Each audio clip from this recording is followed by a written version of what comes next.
नमस्कार, मैं हूं दीपक चौरसिया। नरेंद्र मोदी को बीजेपी का पोस्टर बॉय बनाने के बाद अब संघ ने उन्हें पीएम इन वेटिंग बनाने का ब्लूप्रिंट भी तैयार कर लिया है।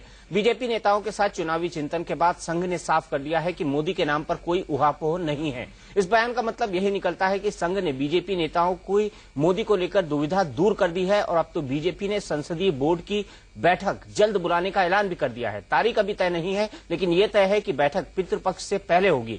मोदी को पीएम इन वेटिंग घोषित करने की ये बेकरारी तब है जबकि खुद बीजेपी के कई दिग्गज मान रहे हैं कि मोदी के नाम पर दांव उल्टा भी पड़ सकता है, खासकर विधानसभा चुनाव में। अब ये बड़ी बहस का मुद्दा है कि क्या मोदी विधानसभा चुनाव में बीजेपी का बेड़ा पार लगाएंगे? क्या वो खुद को राष्ट्रीय सोच वाले नेता के तौर पर पहचान दिला पाएंगे, जिस पर एनडीए में शामिल शिवसेना और अकाली दल जैसी पार्टियां भी सवाल उठाती रही हैं।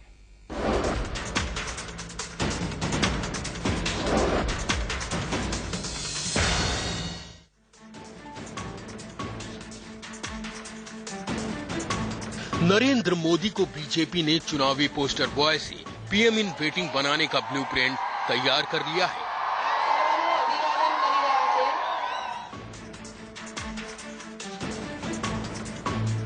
बीजेपी नेताओं के साथ आरएसएस आलाकमान की माथापच्ची के बाद ये तय हो चुका है कि मोदी को पीएम पद का उम्मीदवार घोषित करने में अब ज्यादा देर नहीं होगी।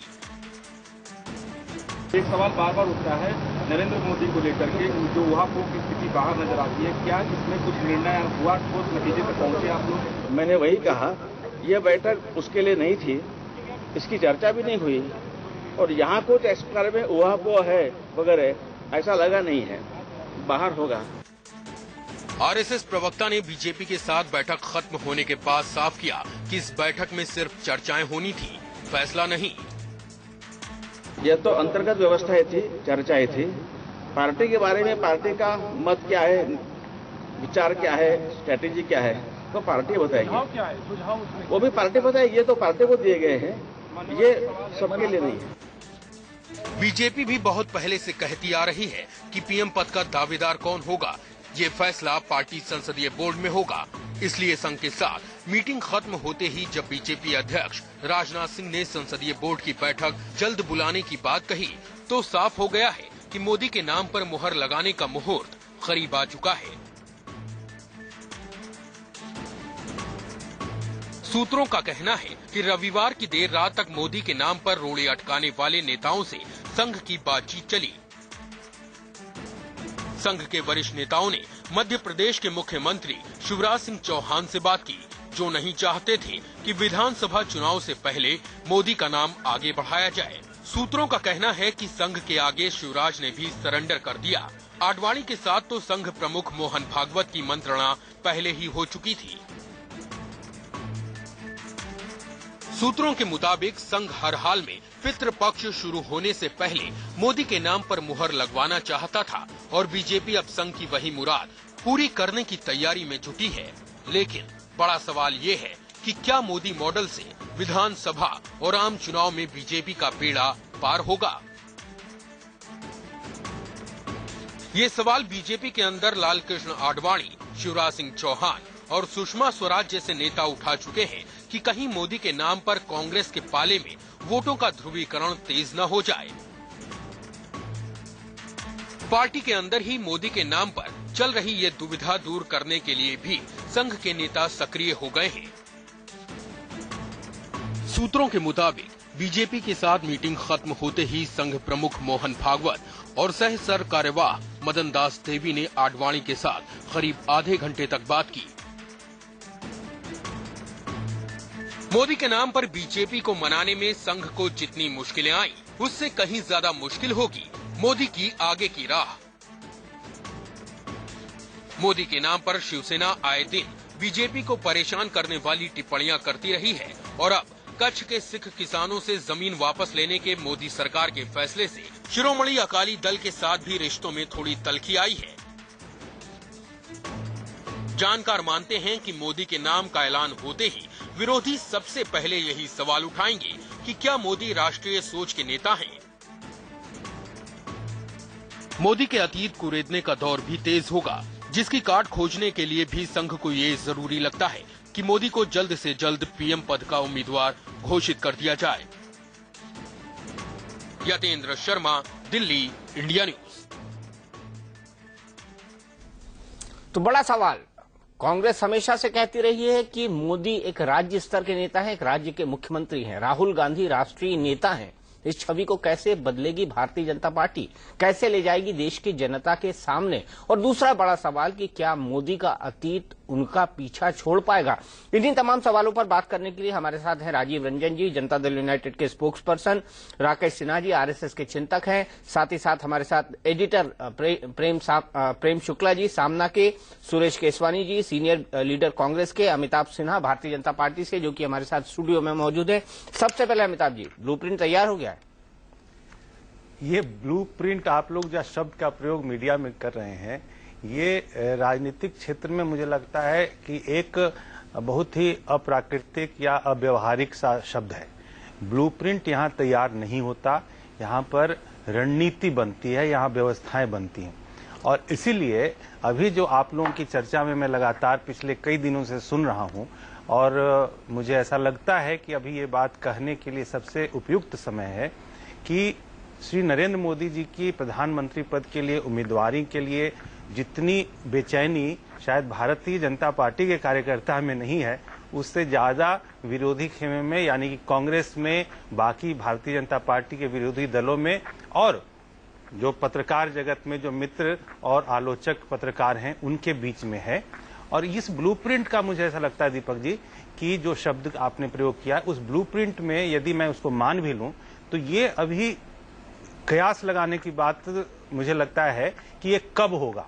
यदि वो कैंपेन कमेटी जो बनी भारतीय जनता पार्टी के राष्ट्रीय चुनावों की गोवा की बैठक के बाद, उसमें उनको जब उसका अध्यक्ष बनाया गया तभी से वो इस चुनाव के पूरे 2014 लोकसभा चुनाव के एक प्रमुख व्यक्तित्व के नाते स्वीकार कर लिए गए भारतीय जनता पार्टी के पूरे पटल पर।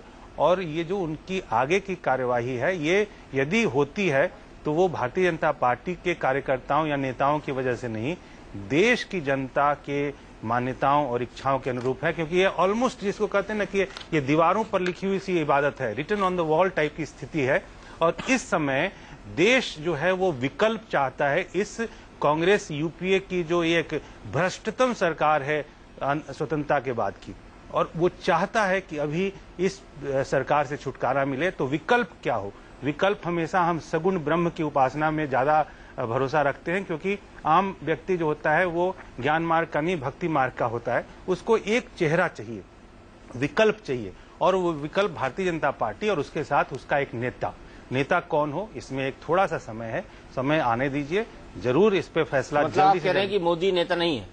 मैं कह रहा हूं जल्दी से जल्दी फैसला होगा, और वो नेता का चेहरा हम विकल्प के नाते जो लाने वाले हैं, उससे सभी लोग जो विकल्प चाहते हैं और इस कांग्रेस की सरकार को हटाना चाह रहे हैं, उखाड़ना चाह रहे हैं, वो हर्ष से, खुशी से एकदम आप्लावित हो जाएंगे, एकदम सराबोर हो जाएंगे। सीधे चलता हूं सुरेश केसवानी जी के पास। बीजेपी ने तो प्रधानमंत्री घोषित करने का मन बना दिया है, पीएम इन वेटिंग। केसवानी साहब, आपके पीएम इन वेटिंग कौन होंगे, राहुल गांधी? हम तो उनकी बात करें उससे पहले मैंने अभी जो इन्होंने बताया उससे बिल्कुल सहमत हूं। जिस प्रकार से गुजरात में उनकी शुरुआत गुजरात के दंगों से हुई थी, उसी प्रकार आज ये मुजफ्फर में हुए दंगे, यूपी में हुए दंगे दिखाते हैं। मतलब वो भी नरेंद्र मोदी ने कराए हैं, अखिलेश यादव ने नहीं। केसवानी जी, शुरुआत किस प्रकार से हो रही है? केसवानी जी, वो भी दंगे, मुजफ्फरनगर के दंगे भी उन्होंने ही करवाए। किस प्रकार से शुरुआत हो रही है, अपने आप आपको दिखाई दे रहा है कि आने वाले दिन कैसे होने वाले हैं। सुरेश केसवानी जी, ये बता दीजिए ना कि जनता देख रही है। अच्छा ये बता दीजिए कि नरेंद्र मोदी दंगे करवा रहे हैं मुजफ्फरनगर में कि नहीं? नरेंद्र मोदी दंगे करा रहे हैं ना मुजफ्फरनगर में? मैं तो कहता हूं कौन दंगे करवा रहा है मुझे कहने की जरूरत ही नहीं है। तो नरेंद्र मोदी को जेल में डाल दीजिए। आप बताते हैं, अपने आप बताते हैं। नरेंद्र मोदी पर कार्रवाई करते हुए जेल में डाल दीजिए उनको। सारे जो सच हैं वो जनता के सामने आ रहे हैं। जनता बिल्कुल सो नहीं रही है, वो देख रही है कि आने वाले चुनावों की शुरुआत किस प्रकार से हो रही है। तो केसवानी जी, आप कह रहे हैं कि ये दंगे बीजेपी और नरेंद्र मोदी करा रहे हैं, यही मतलब है ना इसका? मैं ये कह रहा हूं कि जनता क्या कह रही है वो पूछिए। जनता हम तो क्या नरेंद्र कह रहे मोदी हैं, ये कह रही महत्वपूर्ण नहीं है। अरे जनता तो नरेंद्र मोदी कह रही है, बीजेपी ये कह रही है। हम तो वहां नहीं है। हमारा काम तो ये है कि मिलिट्री भेजनी पड़ रही है, व्यवस्था को संभालना पड़ रहा है, यूपी की जनता की हिफाजत करनी पड़ रही है। आज हमारे पर जो मुश्किल आ रही है, ये मुश्किल सारा देश देख रहा है। और आप याद आती है हमें गुजरात के दंगों की, बस यही मुझे कहना था। गुजरात के दंगे के लिए भी मोदी दोषी, उत्तर प्रदेश के दंगे के लिए भी मोदी दोषी। आप मोदी फोबिया है, मोदी के भय से सपने में भी उठते होंगे आप लोग, मुझे ऐसा लगता है। मैं तो एक शब्द नहीं कह रहा हूं।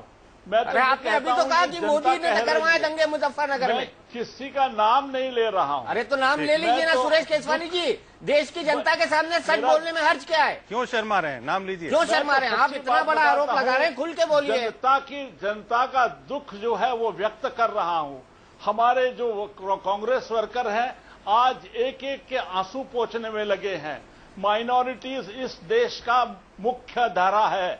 आप ये मत समझिए कि माइनॉरिटीज कहीं बाहर से आई हैं और हम उन्हें नजरअंदाज कर सकते हैं। शर्म करिए केसवानी जी, वहां पर हिंदू और मुसलमान दोनों मर रहे हैं। शर्म करिए। और आप यहाँ मोदी को कोस रहे हैं। आपको चाहिए कि अभी मुलायम सरकार, अखिलेश यादव की सरकार को बर्खास्त करने के लिए अनुशंसा करिए राष्ट्रपति को। शर्म आनी चाहिए आपको। इस तरह की बचकानी बात करते हैं आप। वहां पर हिंदू मर रहे हैं, मुसलमान मर रहे हैं, सैकड़ों की तादाद में लोग हताहत हो रहे हैं दंगे में, और आप इसको मोदी के ऊपर नहीं, शर्म करिए थोड़ा। मुझे आप पर बहुत क्षोभ है इस विषय पे।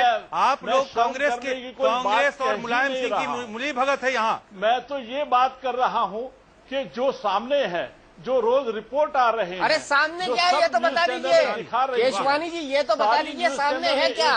किसका नाम है? किसने दंगे करवाए? किसने छूट दी? किसने 3 दिन तक सीढ़ी घूमने दी? किसने 3 दिन तक सीढ़ी घूमने दी? अखिलेश सरकार जा रही है।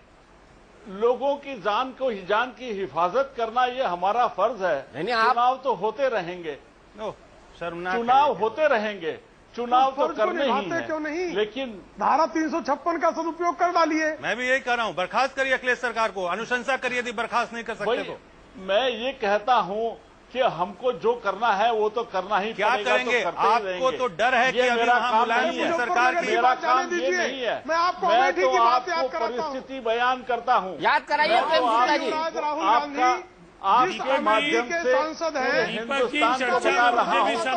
बिल्कुल आ रहा हूँ राजीव रंजन जी, आ रहा हूँ आपके पास। नहीं है, आ रहा हूँ आपके पास।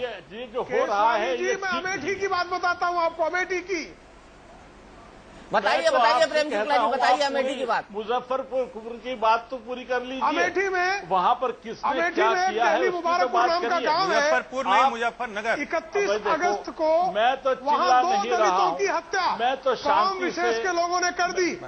32 दलित परिवार जो है मैं शांति वो से रख रहा हूँ। एक स्कूल में रखे गए हैं, और इनके युवराज राहुल गांधी आज तक अमेठी में जाकर उन गरीब दलितों का आंसू पोंछने की जरूरत भी नहीं समझते हैं। मैं शांति से रख रहा हूँ। एक स्कूल में रखे गए हैं, और इनके युवराज राहुल गांधी आज तक अमेठी में जाकर उन गरीब दलितों का आंसू पोंछने की जरूरत भी नहीं समझते।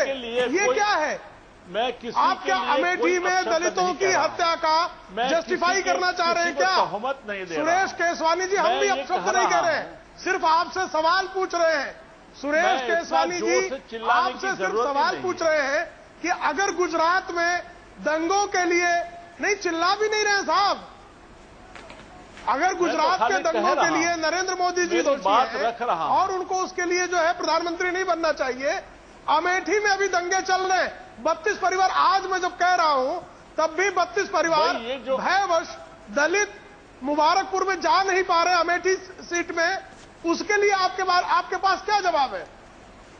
आपके युवराज राहुल गांधी अमेठी क्यों नहीं जाते?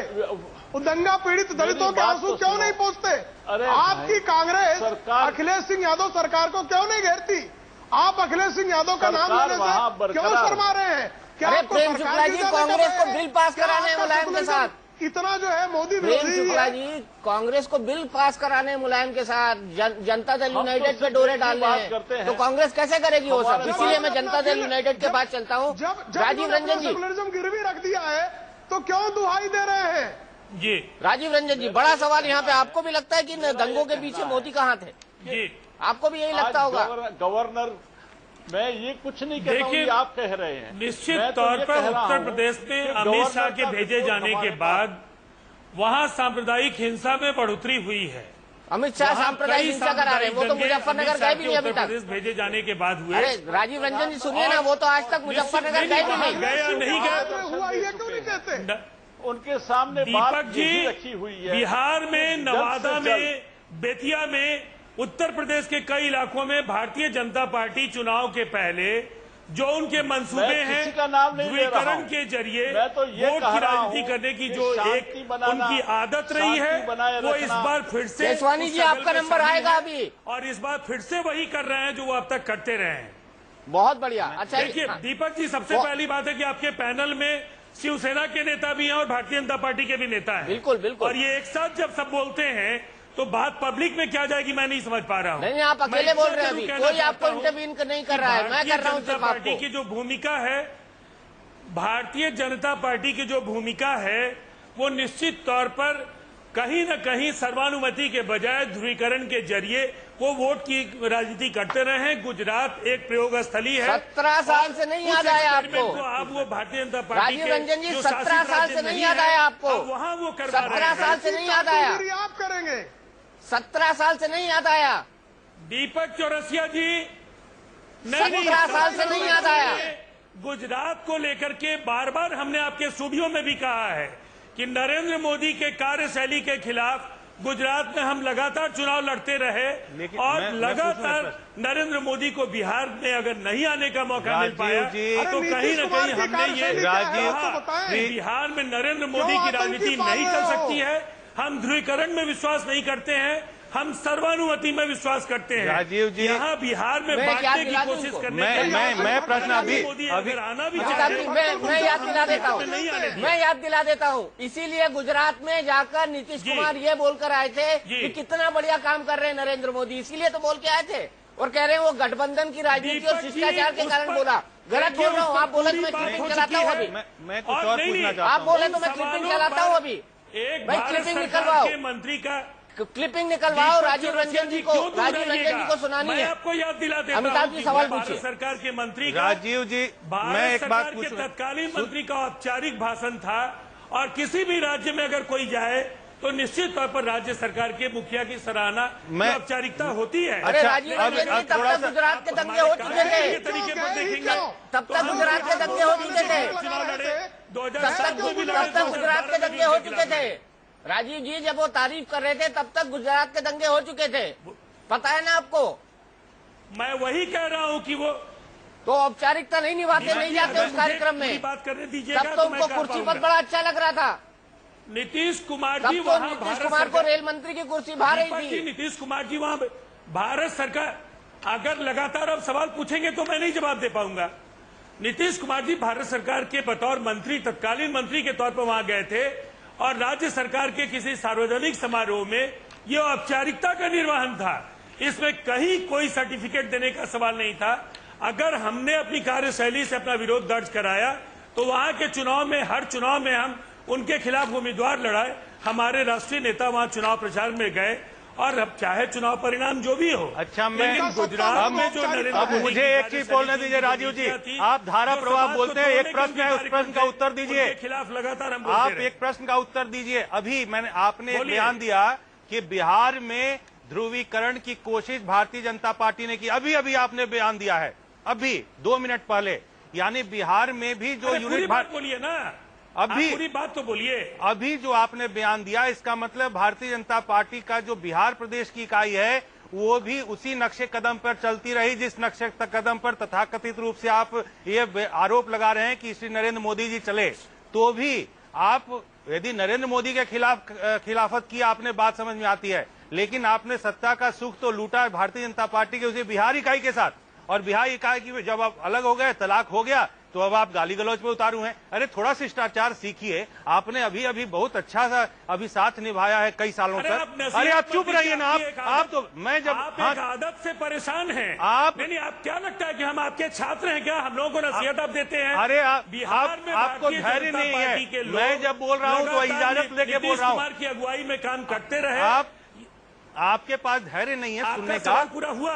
नहीं, मैं वही तो कह रहा हूँ कि आपका सवाल पूरा हुआ कि नहीं हुआ? सुनिए तो सही धैर्य से। तो ये जो आपके विरोधाभासी बयान है, का जवाब सुनिए। सुनिए आप सवाल का जवाब कुछ सुनिए। नहीं, आप विरोधाभासी बयान दे रहे हैं, खुद पहले विचार कर लीजिए क्या बोलना है आपको। अरे मेरे सवाल, आपके सवाल का जवाब तो सुनिए पहले।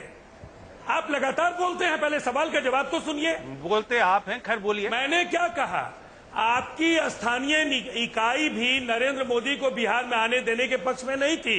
अच्छा, हमने तय किया था कि बिहार में बांटने की कोशिश करने वाले नेताओं को हम बिहार की सरजमीन पर नहीं आने देंगे, और नरेंद्र मोदी इसलिए बिहार नहीं आ पाए। जब ये गठबंधन टूटा, गठबंधन टूटने के बाद जो भूमिका में आपकी पार्टी बिहार में आई है, मैंने उसकी चर्चा की है। अच्छा, आपने पुराने अभी आपके बयान में था कि लगातार भारतीय जनता पार्टी ने वहां ध्रुवीकरण का प्रयास किया, उसके बावजूद आप साथ बने रहे, और अब जब आप लोग अलग हो गए हैं, आप और बिहार प्रदेश इकाई, बिहार में लगातार ध्रुवीकरण की कोशिश भी आप करेंगे ना। बिहार में इन कोशिशों का फायदा आपको नहीं मिलेगा। चुनाव परिणाम 2014 के बताएंगे। देश में कोई करिश्मा गुजरात के बाहर अगर नरेंद्र मोदी ने किया हो तो आप हमें बता दीजिए। अरे अभी उत्तर प्रदेश के दंगे आपको नहीं दिख रहे हैं। आप अभी कांग्रेस प्रेम, मैं कांग्रेस प्रेम में आप मोहित हैं, आपको अभी उत्तर प्रदेश के दंगे नहीं दिख रहे हैं। आप क्या हुआ आपका? आप अभी जो आप अंधे हो चुके हैं। जो सवाल पूछा, अब आपके सवाल का जवाब मैंने दिया, मेरे सवाल का जवाब दीजिए। नहीं, आप जवाब दीजिए। गुजरात के बाहर क्या कर पाए बताइए। अच्छा, अभी उस पर आएंगे, अभी उस पर आएंगे। बड़ा व्यापक बहस का मुद्दा है। लेकिन राजीव रंजन जी, मैं राकेश सिन्हा जी के पास जाऊं जो बिल्कुल चुपचाप बैठे हुए हैं बड़े धैर्य के साथ। उससे पहले मेरा आपसे सीधा सवाल है, बेतिया और नवादा में दंगे हुए ना, ये तो नीतीश कुमार को इस्तीफा दे देना चाहिए। उनके राज्य में दंगे हो गए, ऐसा एडमिनिस्ट्रेशन है उनका। नरेंद्र मोदी का इस्तीफा तो मांग रहे हैं, नीतीश कुमार दे दे वॉलंटरी इस्तीफा को दे देंगे, क्योंकि उनके शासनकाल में दंगे हुए हैं, वो रिस्पॉन्सिबल है दंगों के लिए। मोदी से इस्तीफा इसलिए नहीं मांगा गया, दीपक जी, इस्तीफा इसलिए नहीं मांगा गया कि दंगे मतलब अपने प्रशासन पर कोई कंट्रोल नहीं है नीतीश कुमार का, इसीलिए दंगे हो रहे हैं। बतौर मुख्यमंत्री वहां हिंसा में जो संलिप्तता है नरेंद्र मोदी, जो डीजी बंजारा के बयान ने साबित किया, उस चिट्ठी ने भी बताया कि जो आशंकाएं और जो आरोप गुजरात की सरकार पर लगे हैं, जो नरेंद्र मोदी पर आरोप लगाए हैं, वो आरोप कितने पुख्ता हैं। और मुझे लगता है कि ये शर्मिंदगी का एहसास अगर भारतीय जनता पार्टी को नहीं है कि इस तरह के बड़े पैमाने पर राज्य प्रायोजित हिंसा के सिर्फ नीतीश कुमार को शर्म नहीं आती। जिस तरह से देश में एक बार फिर से ध्रुवीकरण के लिए आप सामने लाने की कोशिश करते हैं और बाकियों को आप गाली देते हैं, ये नहीं चलेगा। नीतीश कुमार का अपने प्रशासन पर कोई कंट्रोल नहीं है कि वो नवादा और बेतिया के दंगे रोक पाते। मेरा सीधा आरोप है आप पर। नहीं, हमारे यहाँ उस इनके पास बेशर्मी का प्रमाण पत्र है। पर चाहने के बाद भी नापाक इरादों को राज्य सरकार ने विफल कर दिया। लोगों के खिलाफ कार्रवाई हो रही है। ऐसा नहीं हुआ कि गुजरात की तरह लोगों को मारा गया, उनके इलाकों में बाजाब्ता फ्री हैंड छोड़ दिया गया, और बाद में जिस तरह से मुठभेड़ों में लोग मारे गए, उनसे गुजरात सरकार की जो मंशा है और जो चरित्र है उस पर सवालिया निशान जो लगे थे, उसको पुख्ता आधार दिया डीजी बंजारा। सिर्फ राजीव जी, ये सबसे बड़े दुष्चरित्र तो ये है गुप्ता जी, सीमा पर सैनिक की शहादत पर राजनीति करते हैं, उस पर भी मुस्लिम तुष्टीकरण करते हैं। मैं इतना इनको बताऊंगा, प्रेम गुप्ता जी को शर्म नहीं आती। आप लोग प्रेम शुक्ला जी, राजीव जी को मुझे बस इतना है। प्रेम शुक्ला जी, राजीव तुष्टीकरण की बात करते हैं। मुंबई ब्लास्ट के लोगों को क्यों नहीं लाए पकड़ करके? दाऊद इब्राहिम को क्यों नहीं लाए? शहीद का आपके नीतीश कुमार भी मंत्री थे ना, उनको प्रस्ताव रख देना था। अरे आपके नीतीश कुमार भी मंत्रिमंडल में थे, उनको प्रस्ताव रख देना था। नीतीश कुमार तो पूरे टाइम वाजपेयी के मंत्रिमंडल में थे, उनको प्रस्ताव रख देना था कि दाऊद को ले आए। आपकी पार्टी को कहना था दाऊद को ले आए। मैं तो आपकी पार्टी को कहना था ना दाऊद को ले आए। दीपक जी, राजीव रंजन जी, एक चीज सुनिए। आप लोग जनता दल यूनाइटेड बिहार में बड़ी हिंसा हुई थी। सुनिए, उस राज्य में 5 वर्षों तक शिवसेना और भाजपा की सरकार थी। इनकी सरकार की ओर से क्या प्रयास हुए वो पूछना चाहता हूं मैं। पहले जिस सरकार के जिस समय सरकार के पहले जो मौतें हुई उनको, उनके लिए कसूरवार को क्या सजा इन्होंने दिलवाया? आप देखिए राजीव रंजन जी, अभी तक की जो स्थितियां हैं उसमें स्पष्ट है कि आप आत्ममुग्ध हैं। महाराजगंज की आपने लोकसभा सीट हारी, उसके बावजूद आपको चेत नहीं हुआ। दूसरी बात, आप और जो कांग्रेस दोनों का जो अभी संभावित, अब चुप रहिए ना, आप लगातार बोलते हैं, आप शिष्टाचार आपको है नहीं बात करने का, आप जरा धैर्य से सुनिए। और पहले तो तमीज सीखिए। आप उस तरह से अमिताभ जी बात नहीं कीजिए पैनल में। आप चुप रहिए ना, आप बीच में काटते हैं। आप यहाँ बिहार की वो विधानसभा की राजनीति नहीं है, आपको राष्ट्रीय राजनीति में बात करने का तमीज नहीं है। आप सुनिए पहले मैं क्या कर रहा हूँ। बदतमीजी मत कीजिए। बदतमीजी आप कर रहे हैं, तमीज नहीं है। सुनिए, आपको तमीज नहीं है। आपके पास अब कुछ बचा ही नहीं है, जवाब नहीं है, तो आपको जवाब नहीं है, इसलिए आप बदतमीजी पे उतारू है। सुनिए, आइए मैं आपको चुनौती देता हूं, 1 to 1 कर लीजिए। आप खैर वो 1 to 1 करता यही हूं। आप क्या पाइए गुजरात के मॉडल पर बात करने आप के लिए? राजद के तरीके पे चले गए हैं, जो लालू यादव के तरीके से नीतीश जी पूरी तरीके से ऐसे लोगों को अपने पास पाल रहे हैं जो लालू यादव के तरीके से काम करते हैं। आपसे बात करना, आप बात करने लायक नहीं है। सुनिए, कीजिए। आप लालू यादव के ट्रेनिंग में के आदमी हैं और मुझे मालूम है आपका बैकग्राउंड क्या है। आपका बैकग्राउंड क्या मुझे मालूम है। नहीं है आपको, और आप बात करते हैं। आप लालू यादव की ट्रेनिंग पाए हुए आदमी है, मुझे मालूम। आपका क्या बैकग्राउंड है? अरे मेरा बैकग्राउंड कुछ आप दिखा रहे हैं। अरे तो क्या हो गया? ये मैं राजनीतिक कार्यकर्ता मैं मत करिए, होना। मुझे प्रश्न पूछने दीजिए। यदि आपके पास तमीज नहीं है बात करने की, पहले प्रश्न का उत्तर दीजिए, तब देश की जनता देख रही है। नीतीश जी के बिहार से आप बात कर रहे हैं। बात करने की तमीज सीखिए। अच्छा ठीक है, बात करने नहीं आती है। ये आप में लालू यादव की ट्रेनिंग का बता रही है। आपके पास ये लालू यादव की ट्रेनिंग है। आप इस तरह से ही अशिष्ट और बहुत ही, जिसको आप कह सकते हैं कि दबंगई की आवाज में बात कर रहे हैं। हाईजैक करने के लिए पैनल में शिवसेना, भाजपा, आरएसएस मिलकर के, तो आप और कांग्रेस तो मिले हुए हैं, आप लोग दोनों तो एक भाषा में बात कर रहे हैं। इस देश की जनता आने वाले देश की जनता की बात मत करिए। कांग्रेस के साथ आपका नया हनीमून शुरू हुआ है कांग्रेस के साथ। देश में सर्वानुमति से नेता तय होगा। आपका और कांग्रेस का जो नया रिश्ता शुरू हुआ है, इसके ऊपर में एक प्रश्न का जवाब दे सकते हैं तो दीजिए कि यदि आपको अभी गुजरात दंगों की पड़ी है, उत्तर प्रदेश में जो अभी उत्तर प्रदेश में आग लगी है, जिसकी मिली भगत अभी उत्तर प्रदेश की सरकार, अखिलेश यादव और मुलायम सिंह यादव जी की सरकार और यूपीए की कांग्रेस की सरकार, इन दोनों की वजह से वहां पर लोग मर रहे हैं लगातार। पूरे पश्चिमी उत्तर प्रदेश में आग लगी हुई है। उस विषय पे आपकी चिंता नहीं है। इसका मतलब है कि आप लोगों का जो हनीमून है वो अभी नया शुरू हुआ है और बहुत उसमें अभी ऊर्जा है, गर्मी है। मैं इतना कहना चाहता हूं राजीव रंजन जी कि इतने ज्यादा आप अभी सावन के अंधेरे मत बनिए कि सब और हरा हरा दिखे। आपके 4 एमएलए पुलिस ढूंढ रही है वहां, वो तो आपके 4 एमएलए पर प्राथमिकी दर्ज हुई है। प्राथमिकी तो एमएलए को सुनिए, पुलिस प्राथमिकी तो शीला दीक्षित जी के ऊपर में यहाँ दर्ज हुई कि दिल्ली प्रदेश की सरकार में प्राथमिकी दर्ज होने के लिए अदालत ने कहा। मेरे ख्याल से ये चर्चा मत करिए। मेरे ख्याल आपकी भूमिका एफआईआर कैसे दर्ज होता है ये आपको तो शायद पता ही है, मुझे भी मालूम है कि एफआईआर कैसे दर्ज होता है। नहीं, अरे आप इस स्टूडियो में हर विषय के विशेषज्ञ हैं क्या अमिताभ जी? अरे आप स्तरीय व्यक्ति नहीं है, आप स्तरीय नहीं है बात करने लायक। आप होता है ये आपको तो शायद पता ही है, मुझे भी मालूम है कि एफआईआर कैसे दर्ज होता है। नहीं, अरे आप इस स्टूडियो में हर विषय के विशेषज्ञ हैं क्या अमिताभ जी?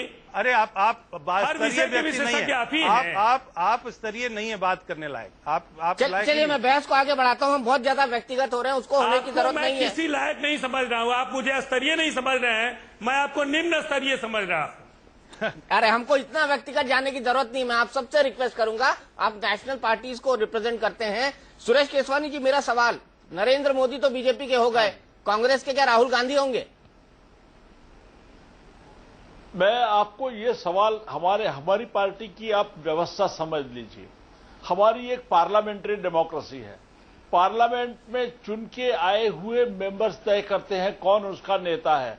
हम पिछले 9 सालों से सब एमपी जितने हैं सब राहुल गांधी को कह रहे हैं कि आप हमारा नेता पद स्वीकारिए और आगे बढ़िए, लेकिन वो हर जनता के हर सेक्शन की आवाज सुनना चाहते हैं। वो कोई भी निर्णय ले वो हमें मंजूर होगा, लेकिन हम लोग पार्लियामेंट्री चुनाव जो लड़ते हैं वो हम बिंदुओं पे लड़ते हैं, विषय पे लड़ते हैं, जनता के लिए लड़ते हैं, उनकी गरीबी हटाओ के प्रोग्राम के लिए लड़ते हैं। गरीबी हट गई क्या? अरे केसवानी जी, गरीबी हट गई क्या? तो इंदिरा गांधी ने कहा था, फिर राजीव गांधी भी आ गए, सोनिया गांधी भी आ गई, राहुल गांधी भी आ गए। गरीबी हट गई क्या? केसवानी जी, दिल पे हाथ रख के जवाब दीजिएगा, गरीबी हट गई क्या? कुपोषण की समस्या हटाने के लिए अब मैं आपसे इसके बारे में अलग टाइम पे विस्तार से बात करूंगा। नहीं, आपने बोला ना हम गरीबी हटाने के लिए लड़ते हैं। मैं तो क्रॉस क्वेश्चन पूछ रहा हूँ। मैं आपसे गरीबी हट गई क्या? गांधी के समय हटेगी। 1947 में जो हम अवस्था में थे उससे आज हमारी क्या अवस्था है, उसके बारे में मैंने विस्तार से आपको कहने की जरूरत नहीं है।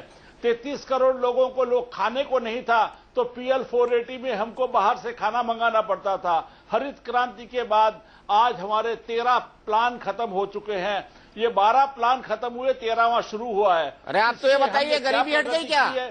ये सारा हिंदुस्तान देख रहा है। केसवानी जी, गरीबी हट गई क्या? आप तो हर चुनाव गरीबी हटाने पे लड़ते हैं। मैं आपसे, गरीबी जो है ये हमारी 10,000 राहुल गांधी ने कहा it's a mental state of mind, poverty is a mental state of mind. हमने कंटिन्यूस चलते रहे हैं। हमारे पंचवर्षीय योजना इसी के लिए है। 12वीं पंचवर्षीय योजना की उपलब्धियां क्या? 12 पंचवर्षीय योजना खत्म हो गई। मैं सिर्फ एक सवाल का जवाब जानना चाहता हूँ, गरीबी हट गई क्या?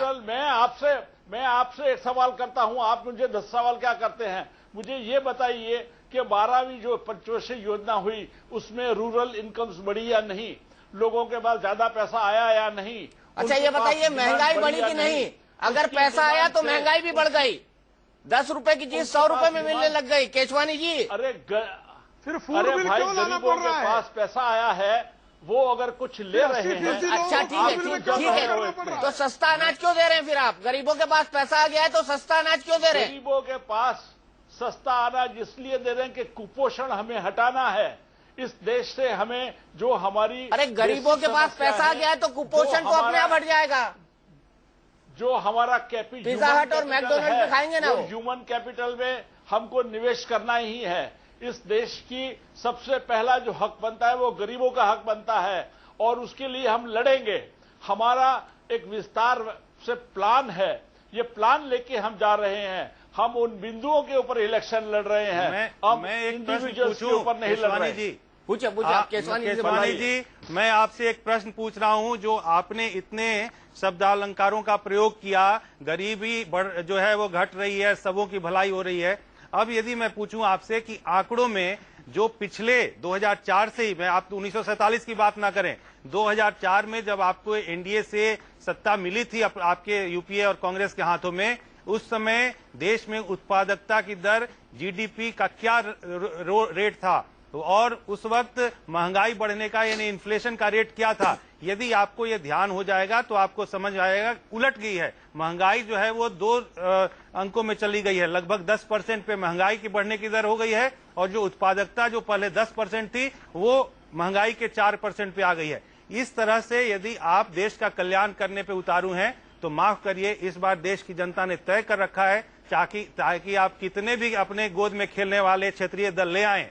प्रदेशों से उठा के, लेकिन इस बार आपको देश की जनता ने नमस्ते करने का मन बना रखा है। ये पूरे देश में लहर चल रही है और इसके लिए जिस दिन चुनाव हो जाए, यदि आपके पास है वो कुवत और वो हिम्मत, तो चुनाव आज करा के दिखवा लीजिए। देखिएगा आपकी ये सारी जो भी बयानबाजियां हैं कि आप गरीबों का भला करते रहे लगातार 1947 से, वो आज इस देश की जनता आपको बता देगी। मैं इतना ही बस बताना चाहता हूं। चलिए इस बहस को बात में बोलिए केशवानी जी, बोलिए। आ रहा हूं राजीव रंजन जी, उसके बाद आपके पास। मैं आपकी बात पूरी सुन चुका हूं और आप देख लिए कि जो बीजेपी का कार्यकाल था 6 साल का, उसमें किसी भी साल का ग्रोथ हमारे एवरेज ग्रोथ रेट से नीचे ही रहा है। क्या बात करते हैं? नहीं, सॉरी, सही बात है। Sorry for interruption. मिला लीजिए, मेरे पास तो सारे आंकड़े हैं, आप निकालिए आंकड़े, पूरी स्टैटिस्टिक्स। मैं दीपक जी को रिक्वेस्ट करूंगा कि वो अभी अपने बैकरूम से रिक्वेस्ट करके अभी कंपैरिजन दिखा दें। आप चाहें तो मैं आपको, कल आपको चाहिए तो मैं आपको, नहीं, मैं तो आज कहता हूँ, अभी हो जाएगा इसका, दूध का दूध पानी का पानी। चलिए मैं बैकरूम से बोलता हूँ। ये मैंने ग्रोथ के आंकड़े, जीडीपी ग्रोथ के आंकड़े कृपया यूपीए के निकाल लें 10 साल के और एनडीए के निकाल लें 6 साल के, और मुझे बताएं लेकिन बहस को मैं आगे बढ़ाऊं। चौरसिया जी, आपके और मेरे बीच का ये बहस का मामला नहीं है। गरीब जनता से पूछिए, गांवों में जाइए, वहां पर जाके देखिए बिल्कुल कि कांग्रेस क्या कर रही है लोगों के लिए। केसवानी जी, मैं बहुत छोटे से गांव का रहने वाला हूं। कांग्रेस हरे घास की तरह है। केसवानी आप जी, कितना भी काट के फेंक दो, कितना भी जला के फेंक दो, कुछ बारिश आ जाएगी, फिर वो हरी घास निकल आती है। कांग्रेस आपको सारे देश में दोबारा दिखेगी, क्योंकि गरीबी हट रही है और हम हम लोग यहाँ बिहार में उसको बेहाया घास बोलते हैं। आप उसको जो बोलना है बोलिए, लेकिन आप देखेंगे कि अर्थव्यवस्था जो है जिस प्रकार से संभाली जा रही है, उससे बेहतर कोई अर्थव्यवस्था संभालने के कैपेबल है ही नहीं। चलिए, इन दोनों अलंकारों पे नहीं जाऊंगा कि कौन बेहाया है कौन बेशरम, लेकिन राजीव रंजन जी, इस बहस को आगे बढ़ाऊं उससे पहले मैं आपकी याद ताजा करने के लिए नीतीश कुमार जी का वो बाइट सुनाता हूं आपको, जिसमें वो नरेंद्र मोदी की भूरी भूरी प्रशंसा कर रहे हैं, जिसको आप शिष्टाचार कह रहे हैं। और ये भी बता दूं, तब तक गुजरात के दंगे हो चुके थे, वो रेल मंत्री थे और नरेंद्र मोदी जी मुख्यमंत्री। आइए सुनते हैं। कहा वो औपचारिक बयान बोलने की भी जगह ठीक एक ही जगह नियत होनी चाहिए। खैरियत से माइक काम कर रहा,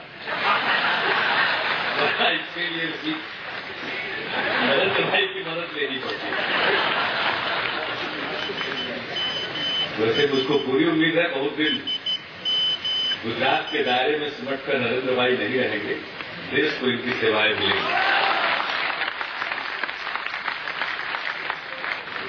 गुजरात तरक्की कर रहा है, ये कोई मामूली बात नहीं है।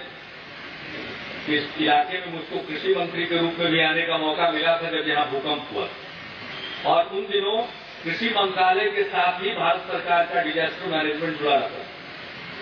तो उस नाते मुझे संसद में उससे संबंधित सवालों का जवाब देना तो मैं आया था, लेकिन इतने कम समय में जिस प्रकार से पुनर्निर्माण का काम हो रहा है, इसके लिए मैं गुजरात वासियों को सलाम करता हूं और गुजरात सरकार को, जिसका नेतृत्व नरेंद्र मोदी जी कर रहे हैं, उनको मैं साधुवाद देना चाहता हूं, बधाइयां देना चाहता हूं। बहुत काम हो रहा है गुजरात।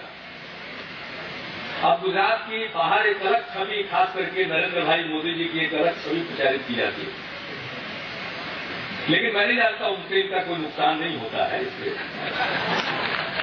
लेकिन गुजरात की छवि को एक बिगाड़ने की कोशिश होती है, वो एक अलग प्रश्न है। लेकिन जो कुछ भी गुजरात में हो रहा है उसका उतना प्रचार नहीं होता है जितना प्रचार होना चाहिए। देखिए कितने खुश हैं नीतीश कुमार जी, उनकी मुराद भी पूरी हो गई है। वो कह रहे थे बहुत दिन तक आपको गुजरात के दायरे में सिमट कर नहीं रहना पड़ेगा, आपको राष्ट्रीय राजनीति में आना पड़ेगा। और देखिए नीतीश कुमार कितना सच बोलते हैं, उनकी ये मुराद पूरी होने जा रही है। राजीव रंजन जी। आप दीपक जी राष्ट्रीय राजनीति में आए हैं, गुजरात में भी लौट कर नहीं जा पाएंगे और देश की राजनीति में क्या कर पाएंगे आने वाला चुनाव बताएगा। मैं एक बात जरूर पूछना चाहता हूं, मैं उम्मीद करूंगा कि मुझे अपनी बात कहने दीजिए। नहीं, मेरे सवाल का तो जवाब दे दीजिए। गुजरात मॉडल को लेकर के इतनी बड़ी बातें हो रही हैं। एक मिनट राजीव रंजन जी, मैंने सवाल का जवाब दे दिया। नहीं दिया आपने, जवाब नहीं दिया आपने, जवाब नहीं दिया आपको। इसके पहले ही कहा आपने, जवाब नहीं दिया। मेरा सवाल ये है कि चलिए शिष्टाचार था, औपचारिकता थी, 3 बार तारीफ, साधुवाद देता हूँ, इतना अच्छा काम हो रहा। सवाल तो सुन लीजिए, साधुवाद देता हूँ, इतना अच्छा काम हो रहा है, नरेंद्र मोदी राष्ट्रीय सोच के नेता हैं, जल्दी ही उनको दिल्ली आना चाहिए। वाह, क्या शिष्टाचार है ये। काश नीतीश कुमार शरद यादव के बारे में भी यही सोचते। मुझे इससे नहीं दीपक जी, मुझसे इससे उलट कोई किसी राज्य सरकार के समारोह में भारत सरकार के मंत्री का कोई औपचारिक भाषण सुना दीजिए जिसमें यह कहा जाए कि इस मुख्यमंत्री के समय में राज्य में अल्पसंख्यकों के साथ ऐसा हुआ है वैसा। ये हिम्मत थी तो कह के दिखाते ना उस टाइम पे। राजीव रंजन जी, हिम्मत थी, इतने बड़े सेक्युलर थे तो कह के दिखाते उस टाइम पे। हिम्मत थी, मंच था, सेक्युलर थे तो कह के दिखाते। वहां लड़ाए लगातार गुजरात दंगों के बाद लगातार हमारे उम्मीदवार ये स्पीच भी गुजरात दंगे के बाद था, ये स्पीच भी गुजरात दंगे के बाद था। वही बात तो मैंने कहा दीपक जी, वो भाषण भारत सरकार के एक मंत्री का औपचारिक भाषण था और किसी भी राज्य के सार्वजनिक समारोह में, राज्य सरकार के द्वारा आयोजित सार्वजनिक समारोह में ऐसे ही भाषण दिए जाते हैं। लेकिन मेरे एक सवाल का जवाब दीजिए, जो पैनल में बैठे लोग हैं भाजपा के, जिस गुजरात मॉडल की बात आप बार बार करते हैं, 23,000 रुपए का कर्ज हर गुजराती पर है। 1,38,000 करोड़ रुपए के कर्ज में गुजरात डूब गया है और इसके बाद 2 लाख करोड़ रुपए की अनुमानित कर्ज की स्थिति हो सकती है उस राज्य पर 2015-16 तक। अगर 15-16, 16-17 तक नरेंद्र भाई मोदी जी रहे गुजरात में, तो वहां जो औरतों की स्थिति है लगातार 50% से ज्यादा बच्चे माल न्यूट्रिशन के शिकार हैं। और जिस तरह से आंकड़े आपने दिखाए हैं, विकास के लंबे चौड़ी बातें की हैं आपने, वहां 34,000 करोड़ रुपए ऐसे योजनाओं में डाले गए जहां 1% से कम का लाभ होगा गुजरात को। पिछले 5 साल में मैन्युफैक्चरिंग सेक्टर में और सर्विसेज में रोजगार के अवसर नहीं बढ़े हैं, रोजगार घटे हैं, जॉबलेस डेवलपमेंट है। और आज अगर गुजरात इस मॉडल के जरिए देश में विसंगतियों और विषमताओं का समाधान ढूंढना चाहता है, तो मुझे लगता है कि ये बेईमानी होगी, इसलिए कि जब शिक्षा की बात कीजिएगा तो वहां चाहे schedule caste, schedule tribe, minority की जो बच्चियां हैं, वो नेशनल जो ड्रॉप रेट है, नेशनल एवरेज है, उससे आधी से ज्यादा है। इसलिए आप क्या बात करते हैं, गुजरात एक चमकी वो सोने की बर्फ में लिपटे हुए पान के बीड़े की तरह है। ऊपर से जितना सुनहरा दिखाने की कोशिश भाजपा कर रही है, अंदर सब कुछ खत्म है। और मैं यही, क्योंकि ये तुरंत अशिष्टता पे उतार हो जाते हैं, इसीलिए मैं सोच रहा हूँ कि यदि आप इंटरवीन करके इनको चुप कराएंगे तभी बोलने लायक है, वरना ये बोलिए जल्दी बोलिए, इनको चुप कराइएगा। क्योंकि ये जो आंकड़ों की बात कर रहे हैं, ये आंकड़ों की बात में कृषि की बात इन्होंने नहीं की, ये खेती के और खेतिहरों के, किसानों के पार्टी के नाते जदयू को जाना जाता है इन लोगों के मुताबिक। लेकिन कृषि का सबसे ज्यादा विकास कहीं हुआ है तो गुजरात में हुआ है। आंकड़ों की बात में उन्होंने वो छुपा दी। और साथ में जो कर्जे की बात है, इनको अपने नए जिनके साथ शादी हुई है इस कांग्रेस के साथ, उसकी जो देश भर की बदहाली है वो इनको नहीं दिख रही है। वहां तो इनके ऊपर में एक वो जिसको कह सकते हैं ना कि आंखों में एक तरह का अंधापन आ गया है कि वहां वो नहीं दिखेगा उनको कि देश में बदहाली क्या है। इनको गुजरात की बदहाली देख रही है। एक बार इनको मैं, हालांकि ये उस लायक नहीं कि इनको गुजरात निमंत्रण भेजा जाए, लेकिन एक बार गुजरात आए, मैं निमंत्रण देता हूं, आए और उसके बाद वहां की खुशहाली आंखों से देखें, आंकड़ों के ऊपर में न जाएं, क्योंकि देश की जनता अब इनकी और कांग्रेस की इस तरह के मुगालते वाली बातों में नहीं आएगी। दीपक जी, एक मिनट, अब देखिए, ये समझाइए कि स्टूडियो बहस में ये इस लायक नहीं है। अरे चुप रहिए यार, तुम बहुत अशिष्ट आदमी। एक मिनट, मुझे लगता है आपके पैनल में ऐसी स्थिति कभी नहीं आई थी। बिल्कुल, क्योंकि आपके पास ये स्थिति कभी नहीं आई थी। आप पहले दीपक जी इनको या तो चुप कराइए, क्योंकि इस तरह के नहीं है। अरे राजीव रंजन जी, दूसरा पक्ष भी सुन लीजिए भाई। ये लायक नहीं अनुमति मिले, मैं समझता हूँ ये बहुत ही डेरोगेटरी रिमार्क्स ये दे रहे हैं लगातार। और इसके बाद भी क्यों ये आपका पहले जब मैं इजाजत लेके बात, देखिए दीपक जी, राजीव रंजन जी सुन तो लीजिए दूसरे पक्ष की बात। ये इनके पास चूंकि धैर्य ही नहीं है ना, मैं व्यक्तिगत बात नहीं करना चाहता, मैं तो फैक्ट्स की, आंकड़ों की बात कर रहा हूँ, लेकिन इस आदमी में तो धैर्य ही नहीं है। मैं इतना करना चाहता हूं, अभी इसके बाद और कुछ नहीं करने लायक है कि गुजरात का जो विकास, बोलने की तमीज देखिए, गुजरात देख लीजिए इनको बोलने का वो आपको वो आप चुप रहिए जरा सा, आप की बात ये लगातार कर रहे हैं, मैं नहीं समझ पा रहा। आप चुप रहिए, जरा सुनिए धैर्य से। जो गुजरात में जो भी विकास हुआ है वो देश की जनता और दुनिया की जनता, अंतर्राष्ट्रीय स्तर पे लोगों ने देखा है। और गुजरात मॉडल यदि उनको अच्छा नहीं लगता है, जो लोग राजनीतिक प्रतिद्वंदी हैं, सवालों का जवाब दे दीजिए ना जो मैंने सवाल। बिल्कुल, मैं वही जवाब मैंने दे दिया। वो आपको नहीं समझ में आता है। एग्रीकल्चर में, पावर में, जो इरिगेशन में, हर जगह, ओवरऑल जीडीपी में, हर जगह उनको अच्छा नहीं लगता है, जो लोग राजनीतिक प्रतिद्वंदी हैं। सवालों का जवाब दे दीजिए ना जो मैंने सवाल। बिल्कुल, मैं वही जवाब मैंने दे दिया। वो आपको नहीं समझ में आता है। एग्रीकल्चर में, पावर में, जो इरिगेशन में, हर जगह, ओवरऑल जीडीपी में, हर जगह गुजरात सवाल पूछे, गुजरात नंबर 1 पे। अरे मेरी तरफ से इनसे सवाल पूछ लीजिए, कितने साल हो गए नीतीश कुमार को सत्ता में आए? राजीव रंजन जी बताइए, बीजेपी के साथ जी कितने साल हो गए? 7.5 साल हुए। 7.5 साल हो गए ना। एक बड़ी फैक्ट्री बता दीजिए, एक बड़ा मैन्युफैक्चरिंग सेक्टर का यूनिट बता दीजिए, एक बड़ा इंफ्रास्ट्रक्चर का प्रोजेक्ट बता दीजिए जो 7.5 साल में उन्होंने शुरू किया है वहां पर, जो ग्राउंड पे दिख रहा हो, बताइए मुझे।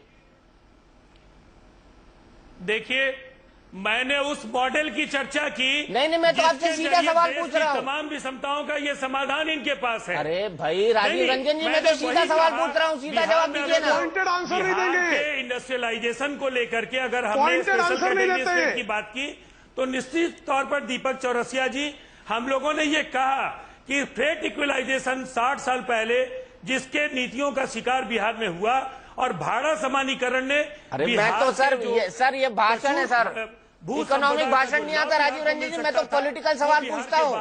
कितनी फैक्ट्री खोली नीतीश कुमार ने? महाराष्ट्र में यहाँ का कोयला, यहाँ का ये जदयू का घोषणा पत्र पड़ रहा है और उस पर वहाँ के उद्योग लगे। अरे मुझे बताइए ना, कितनी फैक्ट्री खोली 7.5 साल में नीतीश कुमार ने? सब लगे। कितनी फैक्ट्री खोली? अभी की बात बताओ, कितनी फैक्ट्री खोली नीतीश कुमार ने? तो अभी बात बताओ। और निवेश के क्षेत्र में दीपक चौरसिया जी, मैंने कहा कि हम लोगों ने स्पेशल कैटेगरी स्टेट इसीलिए कहा कि बिहार लगातार हर 5 ईयर प्लान में। तो फिर नरेंद्र मोदी सही कहते हैं ना कि कुछ राज्य के मुख्यमंत्री है जो कटोरा लेके दिल्ली आ जाते हैं। हम लोगों को टैक्स हॉलीडेज मिलेंगे, हम लोगों को अगर टैक्स रियायतों का लाभ मिलेगा, हमारे यहाँ भी उद्योग आएंगे। मतलब मैं मान लूं कि 7.5 साल में एक भी उद्योग नहीं आया? ये तय है ना कि 7.5 साल में एक भी उद्योग नहीं आया? नहीं, ऐसा भी नहीं है कि हमारे यहाँ उद्योग नहीं आए। गुजरात से हीरा के उत्पादन करने वाले लोग भी बिहार में आकर के उद्योग लगा रहे हैं और हमारे यहाँ बड़े पैमाने पर कॉटेज इंडस्ट्रीज लगे, हमारे यहाँ फूड प्रोसेसिंग पर बेस्ड इंडस्ट्रीज लगे। लेकिन जो हमारा इंडस्ट्रियल ग्रोथ है निश्चित तौर पर वो देश के दूसरे राज्यों से कम है और इसलिए कम है कि हमारे यहाँ जो पर कैपिटा इन्वेस्टमेंट, चाहे वो पब्लिक इन्वेस्टमेंट के क्षेत्र में हो या प्राइवेट इन्वेस्टमेंट हो या फॉरेन इन्वेस्टमेंट हो, वो हमारे यहाँ नहीं हुआ। और आज अगर हम स्पेशल मान लिया ना नहीं हुआ, मान लिया ना नहीं हुआ, उसकी भरपाई के लिए लड़ रहे हैं कि जो हमारे साथ, मान लिया ना नहीं हुआ, जो हमारे साथ बेईमानी हुई है। राजीव रंजन जी, मान लिया ना इन्वेस्टमेंट नहीं हुआ। देखिए इस एक बिल्कुल, तो इससे क्या दो रहा है? बिल्कुल, तो मतलब आपके स्पेशल कैटेगरी स्टेट इसीलिए होना चाहिए। आपके राज्य में विकास नहीं हुआ और नरेंद्र मोदी के राज्य में हुआ। सवाल को अगर इस तरह से देखेंगे, गुजरात के जरिए जो लोग देश को कांग्रेस से कुशासन की मुक्ति दिलाने की राह दिखला रहे हैं, देश कर्ज में डूबा है अगर यूपीए के कारण, तो गुजरात भी कर्ज में डूबा हुआ है।